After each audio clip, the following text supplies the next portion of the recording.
Right, good afternoon everyone. It is the 31st of March, Monday.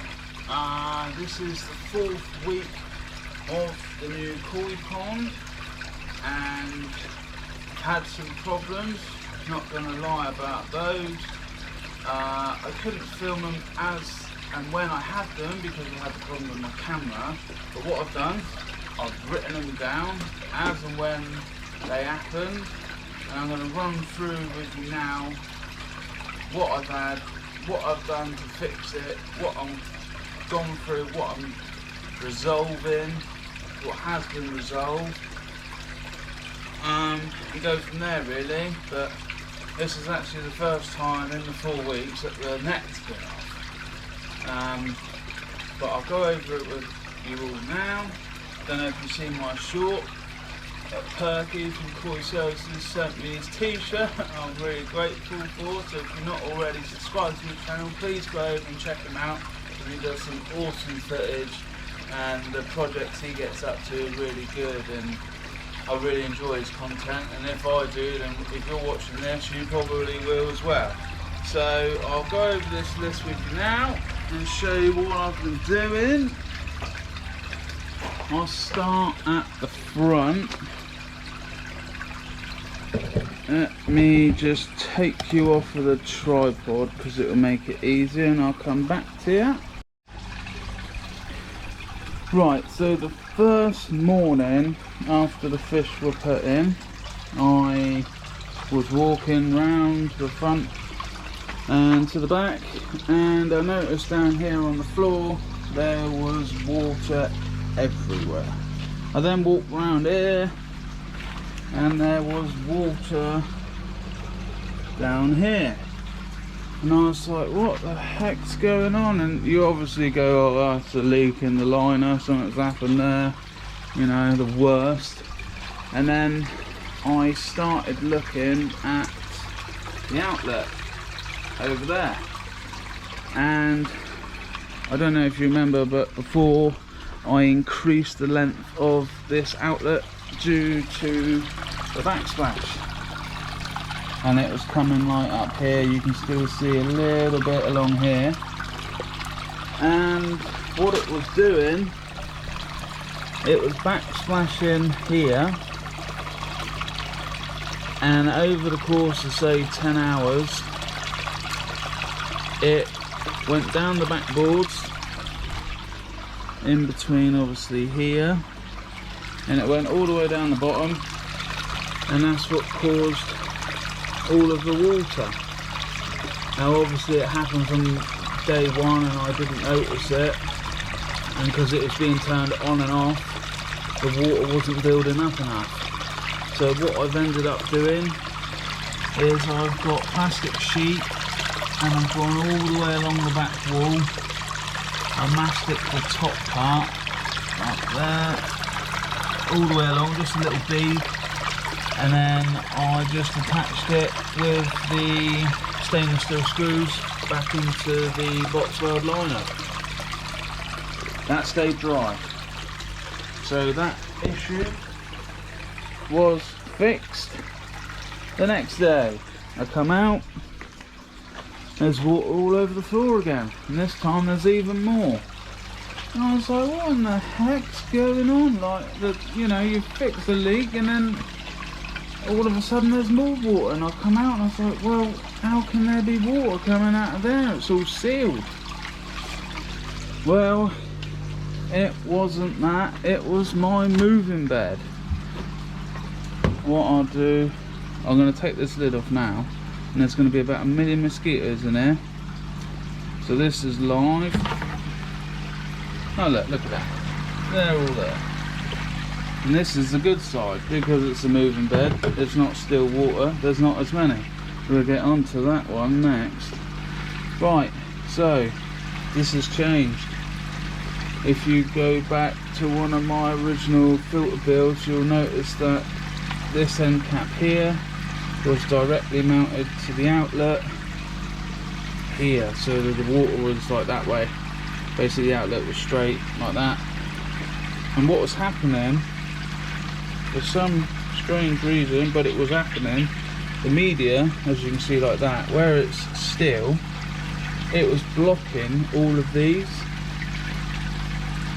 so it basically just overflowed over the lid all out onto the floor.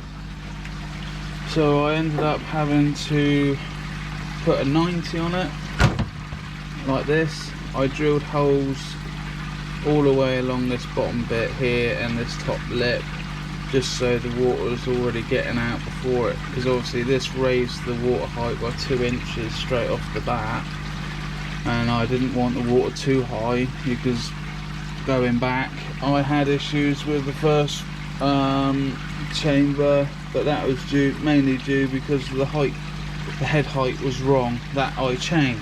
So to fix this issue, that's what I had to do, and it's been fine ever since. It's been running now, and this is the 4th week I've not had any further issues. So that was another issue that has been resolved. What's next on the list? The moving bed issue is still an ongoing issue. I originally had the 6-inch airstone connected in the centre of my cleaning manifold. That didn't work, so I changed it to 2 of these air ring stones, which sort of fixed the issue. And then I'm still going through it now. Basically, it should be turning up a lot more than what it is, right? It's I've put it down to the air pump issue. I've tried so many different ways to get it to work better. That's a 70 litre a minute air pump. That is a 45 litre a minute air pump, supposedly, but I'm thinking that ain't true, because I've seen other people using these barrel systems with a lot less air, and they're turning them up a hell of a lot more than what I'm getting. And even with changing so it's like direct off of this, there's no valves, it just ain't good enough. So I've got to look into a new air pump to resolve this issue, but for now this is the best I can get, and the reasons why it's the best I can get I will go into a little bit more in a minute, because without the other issue I could have put more air into here, but we'll go into that in a minute. What else have I done? The mosquitoes in the filter obviously are a bloody issue. It is really annoying, and we'll go into this is like live now. I'm going to show you what's going on, and the difference between this one and this one. Obviously this isn't moving, it's just my mechanical. I've put a plastic bag in here as well on the lid, so I'm going to take this off now. I'll show you.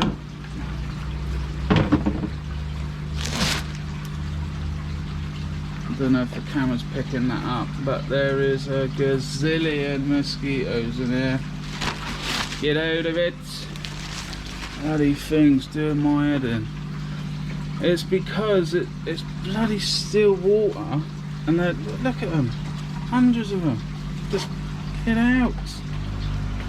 They just nest in there overnight, bloody multiply by the thousands. So yeah, that's an issue. This piece of string here, there's a bag of oyster shells in there. It's just to help with the pH stabilisation. I've got to get some more because it was only what was left over, but that is an added extra that I didn't have in there originally. I'm just going to put this lid back on because they will bite me like hell in a minute. They're blooming hundreds of them. Right, what else is next? And what I'll do when I clean this filter out, well, obviously I'll put my air blower on it, and that'll get rid of them. And then I'm gonna put a heavier duty bag, bigger bag on here, I think, and then hopefully that will rectify that. I haven't done that yet because of other issues that I've had and it will all be explained. Now basically this pond, as you all know, brand spanking new. Everything, water, pumps, the filter system, the media, everything in here is brand new. Now, due to my lack of experience and being able to previously test my water, I've caused the issue myself, and it's all these guys. I put in too many in 2 days, and the filter system basically hasn't been able to cope with it, and it's gone through and going through the nitrogen cycle. So my ammonia levels were ridiculous.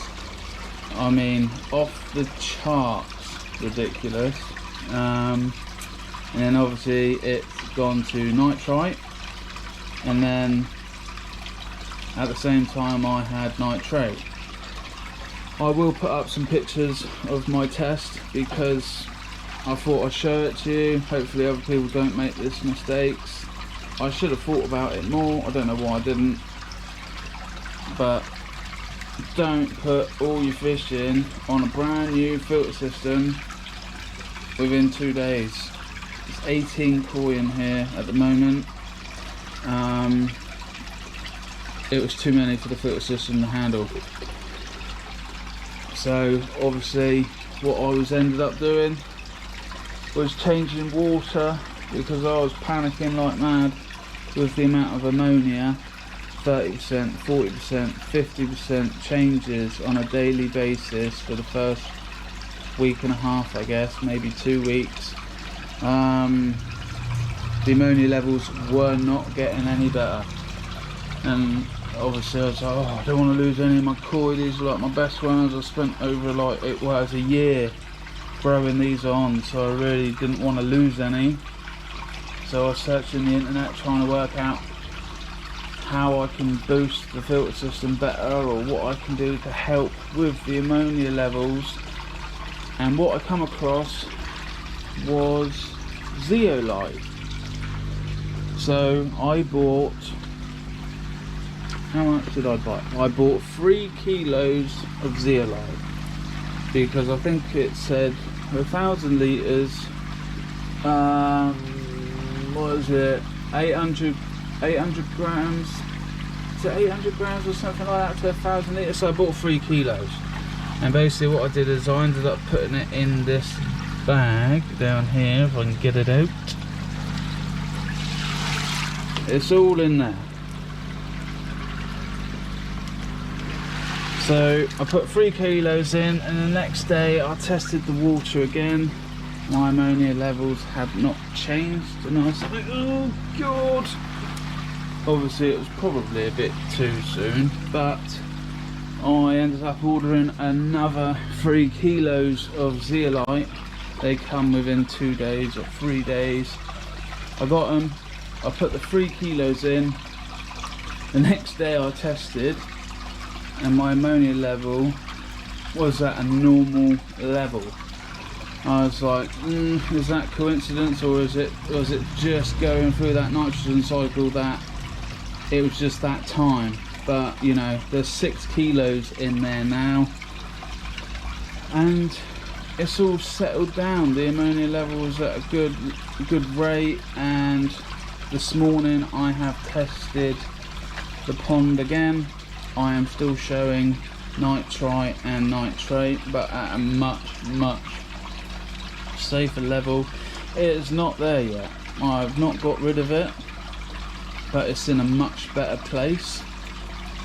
The koi are happy enough. They're feeding and stuff, and I did knock the feed on the head for a couple of days because the ammonia level was so high, and I was like, well, I'm gonna stop the feed now. But the problem is you've got to keep feeding the system, so it changes it, obviously. So you're going through the ammonia, then nitrite, and then the nitrate, and without having the food and the waste, it's not going through the cycle. So you've got to do it in moderation, you know. It's like I've learned I was just putting in just enough food to keep them going, just less than like the palm of my hand, like nothing, like 20 odd biscuits or whatever. Call them biscuits, pellets rather. And I was doing that 3 times a day, because on average I do feed my koi 3 times a day in this pond and the other one, mainly the other one obviously. So yeah, it's been a massive learning curve, and the main reason behind this is because I'll just get the test kit out in a sec. The main reason behind knowing this is because I have this water test kit. Loads of different ones on the market. This is the one that I ordered from the UK. I do struggle to get test kits here. I'm not saying it's impossible, you can't get them, but what I will say is I have 5 dealers in my area, all within 20-minute drive. Not one of them sells test kits. They don't even stock the paper test kits. Is what I started on last year. I had these 9-in-1, they're strips. They're not very accurate, but it was the best I could get, and this comes from the internet, like equivalent to eBay back in the UK. So it is, to me now, having the ability to be able to test has helped a lot. But at the same time you look at it and you go, wow, for the last year I didn't really have testing kits, and some of my koi in here, even though I try and look after them the best I can with water changes, keeping on top of the maintenance of the filters and stuff like that, the mechanical side, some of these in here have grown 35-40 centimeters within 12 months, and I didn't know a lot. Obviously I started from beginner. I was feeding them all like the wrong sorts of food as well for many months, and the more I got into this hobby, the more you obviously learn. You think, well, you changed it to this food, that food, so on. So I mean, I've got this tester here which is my pH, and it also checks my salt levels. My ponds are salted at a very low dose. I think like this one's at 0.04. The same in my other pond as well, the grow, and that's at like 0.04%. It's a very low amount, and that's what I try to maintain. So I would suggest to other people as well, if you don't have these test kits, these drop kits, I would get them, because these 3 here, or say these 4, massively important for the health of your fish. Also the salt. I was doing a load of research online and stuff at the time, and I was like, how the heck am I going to get this ammonia level down and stuff? And I believe I read that the salt can actually help with that, not eliminate it, but it will, I think, maintain at what it is, or drop it slightly. I'll have to go back and look at that, but obviously I had some salt in there at the time. The koi, I had 2 or 3 of them had slight flashing. I didn't see any ammonia burns or anything like that, but I did see a couple of them flash, but it only lasted, you know, like a day or so, because, or less than a day really, because I was doing little water changes like 20% each day to try and like maintain it. That was the only things that have happened. So yeah, going back to why my moving bed isn't very good, due to the ammonia levels, I had to increase the amount of oxygen going into the pond. So I added that like air stone down there. There's one in that side. There's one down in this corner. due to these air pumps not being very good, obviously I had to use one of my spares. That's the 45, that's just controlling this single air stone down here, and this 70 litre is controlling the moving bed and the other two air stones. So I've got, what I will say is, when I tested this system with two air stones in here running off of the 70 litre pump, that still was not working properly. So I've got to put it down to the air pump, really, not being true to what it says it is. One other thing, when I was going over the troubleshooting of this as to why it wasn't working, back one of my original, when I was making this filter system, it was a direct straight pipe, right? And I thought, because the air ring was sat central in the bottom, the pressure of the water from this barrel to this barrel, where it was going directly straight, I thought it was knocking the air out.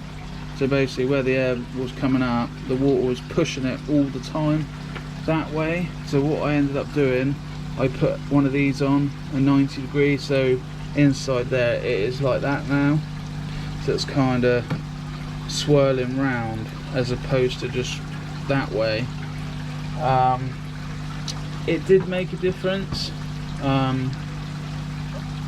I did notice a difference like that, so that could have been part of the issue, but still, without being able to bump the air pressure up in here due to the higher levels of ammonia in there, I haven't retested this yet, because my main concern was to keep the fish as healthy as I could with the poor water quality.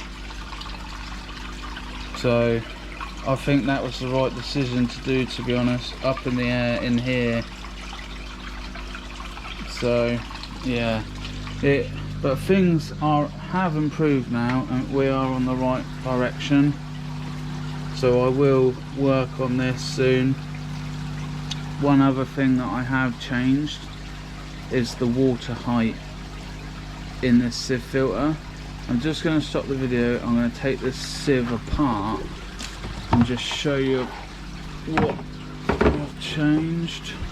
Also, because I thought there was no bacteria in here, I haven't, obviously this one would never be cleaned because it's moving. I don't need to clean this. This mechanical side here also has not been cleaned with my air blower setup that I've got running through my cleaner manifolds. All I've done is, when I've carried out my water changes, I've opened the valves here and drained the water out that way. I haven't boiled it because I believe there was no bacteria in the filter systems whatsoever, even though I had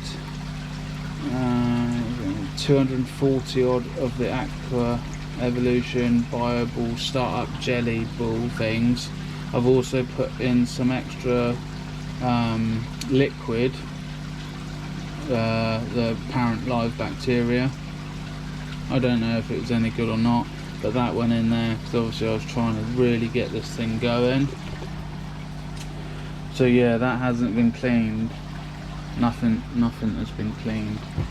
The only thing that has had a clean on a couple of day basis is this sieve. So I went away for a couple of days. I come back last night. I cleaned this one, and this is what's gathered so far. Let me just switch this off and I'll come back to you. I'm going to remove this tray and just show you what I've done. Right, so first tray off with the sieve. What I ended up doing is, these were 1.5" outlets. I have put 1.5" 90 degree attachments on them to raise the water level, so I could get more filter media in this tray. Now what I did as well, I'm not sure if this is right or wrong, but it's what I personally did to help. I took out 12 kilos of this alpha grog stuff from my other pond, my 3-barrel system, and I put it in here with the other 12 kilos that was in here, because I read online somewhere, I think, that by putting beneficial bacteria or a established media in with your new media should multiply quicker. So that's what I've ended up doing. So there's an extra 12 kilos. I went and bought some of these media blocks, just because I've seen them in the shop and I've got extra room in here. I thought, why not, I put it in. I've also added 3 bags of activated carbon, 1 bag there and a couple small ones there. I do have a 3-stage dechlorinator system that I fill this pond up with. I've just put that in there just as a little bit extra. It's not a lot of activated carbon, you know, it's less than 3 kilos, I think it's 2 kilos. I've done that. So yeah, this one obviously also, I haven't touched any of this, I haven't cleaned it, I've just added more to it. I mean, in the comments and that, if you guys come up with ideas or suggestions of how I can make this system better, please like, share. I don't know whether I should put in another 20 odd kilos in here. I've still got a fair amount of height to go. I could increase the water level more. This one here, let's see if I can put this back up one-handed, two-handed, with a camera in my hand. Excuse the poor camera work I'm trying to do. There we go. Right, so I'll take this bit out. Filter floss there, just because I had it, I put it there, and all underneath it it's just full of jack matting with a void space, and obviously the holes going. I think, let's see, there's plenty of mosquitoes in there as well. The bark, excuse the language, I won't say that. I don't know, should I fill this with more, maybe alpha grog on top of that? I think what I will do as well is change this to a T-piece, so water comes out left and right, either side, instead of straight down the middle. I don't know, as I said, should I put more media in here? I can't see why it wouldn't help. Theoretically this is a shower, and obviously other showers that are being used, the water's starting from the top, it's just going straight down onto each tray of media, and a lot of those are like filled up with alpha grog and stuff like that. Or I mean, that real popular one at the moment is that mountain tree stuff. I did buy some mountain tree stuff. I thought I bought a box of 24. When it arrived, it turned out it was only 1 ring. And I sent it back. I was like, that's, you've false advertised that big time. You can have that back. So, and that, I think that come out of Malaysia. I couldn't get it here. I'll have to have a look, see if anyone is selling that mountain tree stuff here, because apparently that's some good stuff. I don't have any of that in my other system, and my other, when I've checked my water parameters on my other pond, it's like spot on. I haven't got any problems there. So it's obviously a well established setup with all of the filter stuff in there. And over time, as I've like changed my ponds in the last year, I never got rid of the filter media. I just carried on going, adding to it, and that's obviously why it's you know, it's established, it's good and healthy. So no doubt this one is going to be good and healthy. It's just taking time. I think that is the issues, all of the issues that I've had. I'll check my list quick. Yeah, mosquitoes, moving bed, overflowing biological, that's done. Water on the floor. Yeah, so that is all of the issues really. Well, to be honest, I think that's enough issues really. Now that I've kind of got on top of things, it's much better.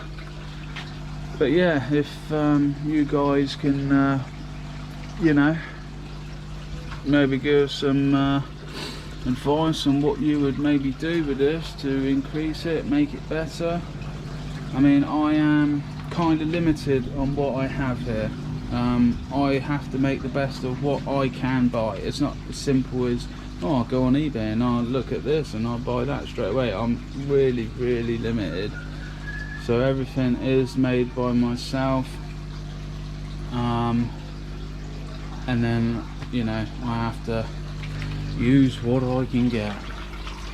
But, you know, they're pretty happy at the moment. I've got no problems. They're all eating. To be honest, I think they're a lot happier in here than what they were in my smaller pond for obvious reasons. But with good filtration and things working, you can achieve good things. You don't have to have thousands and thousands and thousands of litres of water.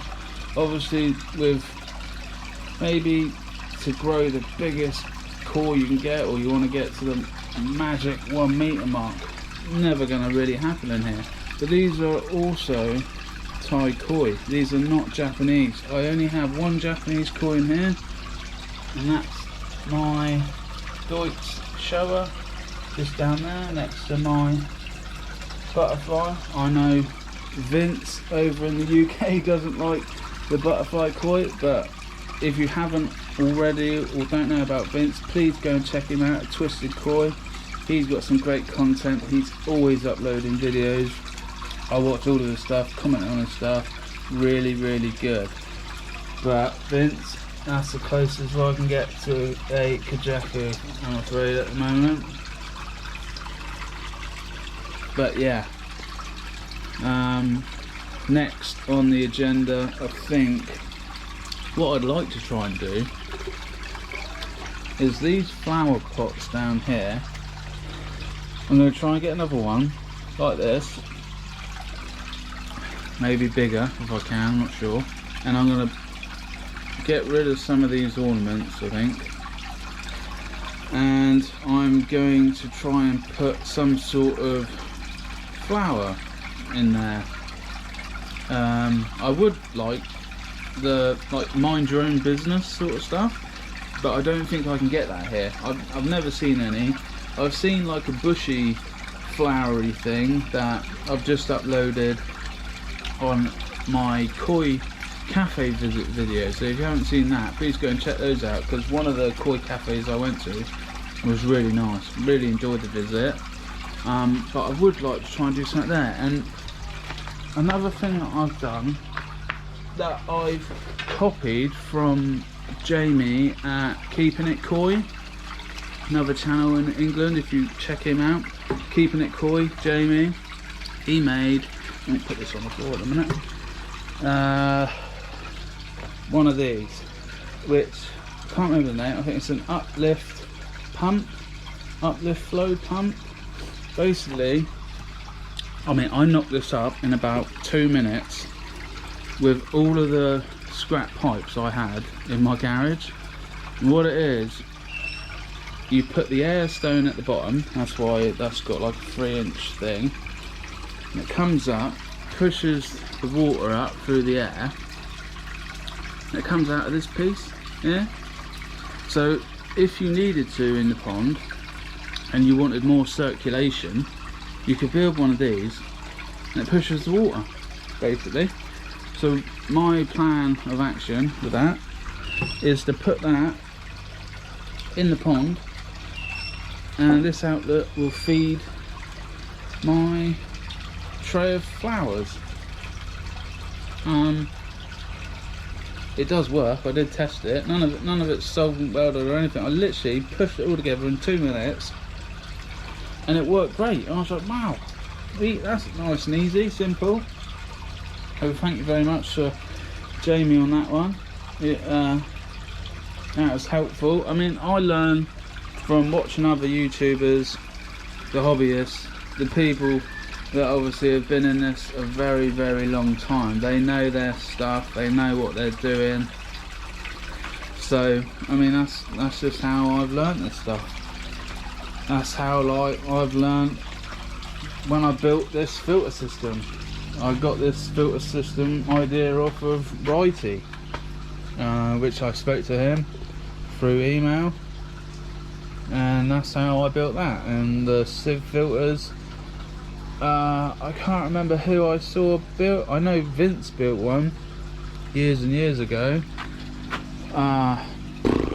Not sure, but I know Vince did build one. So that's why I built that with the baggy shower and stuff. So a lot of information is out there to help people. So yeah, but obviously this uplift low air filter thing, I might try and do in the next video. But the main concern at the moment is to really get the levels of this pond right first. I don't want to be changing anything until it's right. That's why all of the air is in the pond at the moment, or the majority of the air, oxygen, is going into the pond to keep them safe. So once all of my levels are safe and good, I'll start tinkering with stuff. But yeah, right, I've waffled on long enough. But thank you very much for watching. Any comments, really welcome. And obviously the shout outs, Koi Services, Perky, thank you so much. Vince, thank you very much for all your videos and all your great ideas and stuff, really appreciated. Jamie at Keeping It Koi as well. All of these people, brilliant. So thank you very much, and I will catch you on the next one.